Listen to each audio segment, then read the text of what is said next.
আসসালামু আলাইকুম। এখন জানিয়ে দিব দেশ বিদেশের আলোচিত সংবাদের শিরোনাম। ব্যাংকগুলো হলো বাংলাদেশ মালিকানাধীন ডেভেলপমেন্ট ব্যাংক বা বিডিবিএল, বিশেষায়িত বাংলাদেশের রাষ্ট্রীয় কৃষি উন্নয়ন ব্যাংক, বেসরকারি খাতের community bank Bangladesh PLC, citizen bank PLC, Padma bank PLC, ICB ইসলামী ব্যাংকে কোনো রেমিটেন্স আসেনি। ইউক্রেন যুদ্ধে রাশিয়ার আত্মরক্ষার অধিকার রয়েছে, বলল কিম জং উন। এবার ত্রিপুরার হাসপাতালে বাংলাদেশিদের চিকিৎসা বন্ধের ঘোষণা।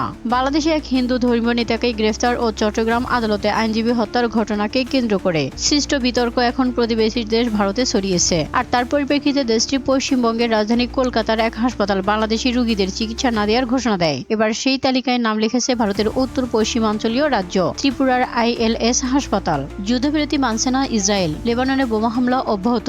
লেবাননের পক্ষ থেকে যুদ্ধবিরতির শর্ত মেনে চলার সর্বোচ্চ চেষ্টা অব্যাহত রয়েছে। এমনকি লেবাননের সেনাবাহিনী তাদের সীমান্তে কিছু গ্রামে বাসিন্দাদের যেতেও বাধা দিচ্ছে। অন্যদিকে ইসরায়েলি দখলদার বাহিনী এখনও